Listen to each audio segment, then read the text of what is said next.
नमस्कार दोस्तों, आशा है आप सब अच्छे होंगे। कार्तिक मास की कथा।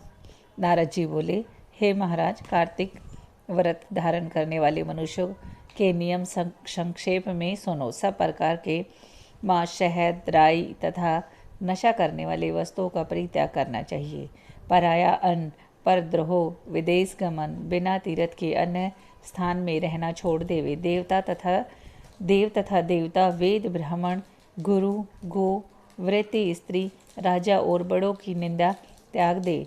दाल, तिल, तेल, खरीदा हुआ पकवान, भाव और शब्द से दूषित वस्तुओं को छोड़ दे। जीवधारी का मांस, चूना, मसूर, बासी अन्न न खाए। बकरी, भैंस, गो के दूध के सिवा अन्न, दूध तथा ब्राह्मणों से खरीदा हुआ रस, पृथ्वी से पैदा हुआ नमक, ये सब भी छोड़ दे। तांबे के पात्र में रखा हुआ पानी पिए और अपने आप पकाया हुआ अन्न खाए। कार्तिक व्रती ब्रह्मचार्य से रहे, पृथ्वी पर शयन करे, पत्तों पर भोजन करे, चौथे पहर भोजन करे, नरक चौदस को तेल लगाए। इस तिथि को छोड़कर कार्तिक स्नान करने वाला तेल का तेल न लगाए।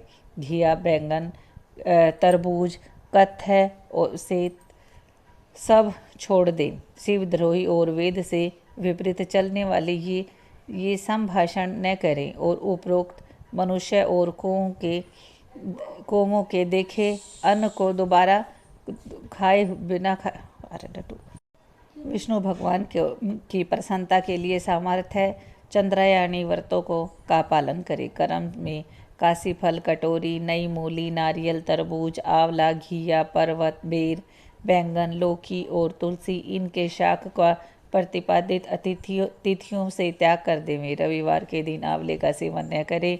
इन वस्तुओं के सिवाय व्रती मनुष्य जिन वस्तुओं का त्याग न करे, उनमें से पहले ब्राह्मणों को भेंट करके फिर अपना भोजन करे। व्रती पुरुष माघ में भी अघत नियमों पर चले और प्रबोधिनी एकादशी में जागरण और नृत्य करे। यथा व्यक्त रीति से कार्तिक के व्रत करने वाले को देख कर यम के दूत भाग जाते हैं, जैसे सिंह से डर के हाथी भाग जाता है। विष्णु के व्रत करने वाला मनुष्य जहाँ पर भी कहीं जाता है, उसे आदर और सम्मान मिलता है। वहाँ भूत, पिशाच आदि नहीं रहते। रीति में कार्तिक व्रती पुण्यों के 3 मुख वाला ब्रह्मा भी कहने में असमर्थ है। विष्णु का व्रत करने वाले सब संपूर्ण पाप नष्ट हो जाते हैं। धन, पुत्र, नाती, धान्य और बढ़ाने वाला व्रत है। इन व्रतों के नियम करने वाले से अनेक तीर्थों का फल मिलता है। नारद जी कहते हैं, हे राजन, मैं अब कार्तिक के व्रत का संक्षेप में उद्यापन सुनाता हूँ। व्रत पूरा होने के फल और विष्णु भगवान की प्रसन्नता के लिए कार्तिक शुक्ला चतुर्दशी को उद्यापन करें। तुलसी के ऊपर 4 द्वारों पर मंडप बनाकर तोरण बंधनवार बांधकर फूल और चरम से सजावें।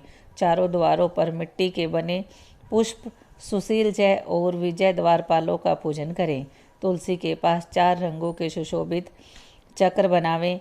इसके ऊपर पंचरत्न नारियल रख कर एक सुंदर कलश स्थापित करें। फिर वहाँ शंख, चक्र, गदाधारी पीताम्बर से युक्त लक्ष्मी सहित विष्णु भगवान की स्थापना करे और पूजन करे। व्रती मनुष्य मंडप में इंद्र आदि की पूजा करे। द्वादशी को भगवान उठे, त्रयोदशी को देवताओं ने उनके दर्शन किए, चतुर्दशी को पूजन करे। उस दिन शांत और सावधानी से उपवास करे। गुरु की आज्ञा को प्राप्त करके भगवान श्री कृष्ण श्रवणमयी प्रतिमा का पूजन करें और विधि पूर्वक उनको भोग अर्पण करावें। रात्रि में जागरण कर भजन कीर्तन करना चाहिए। प्रातःकाल उठकर नित्य कर्म करे। कर्म करने के पश्चात हवन करे। ब्राह्मणों को भोजन करावे। धन का लोभ छोड़कर यथाशक्ति दक्षिणा दे। उपवास कर वैकुंठ को जावें। इस वैकुंठ चतुर्दशी के महामात्य को देवता और शेष जो भी 100 वर्ष से भी नहीं कह सकते। जो भगवान चक्रपाणि की जागरण से भक्ति पूर्वक आंगन में गायन और नृत्य करते हैं, उनको सहस्त्र गो के दान का फल मिलता है। इसी दिन भगवान विष्णु मत्स्य रूप हुए थे। अतः उनको प्रसन्न करने के लिए इस तिथि में उन ब्राह्मणों को खीर आदि अन्न का भोजन करावे। अतः देवताओं को मंत्रों से तिल और खीर का हवन करे। तत्पश्चात यथाशक्ति दक्षिणा देकर उनको नमस्कार करे, जिसके कारण से अक्षय फल मिलता है।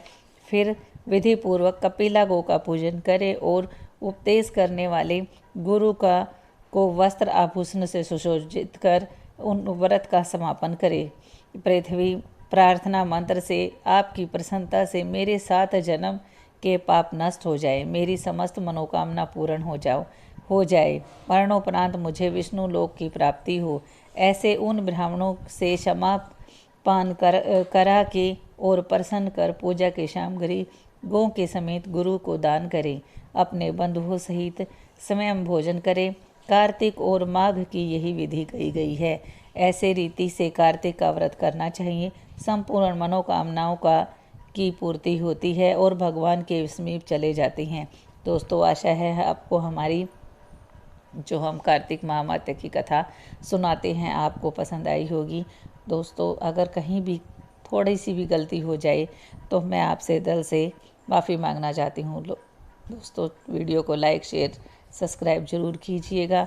आप लोगों का दिल से धन्यवाद।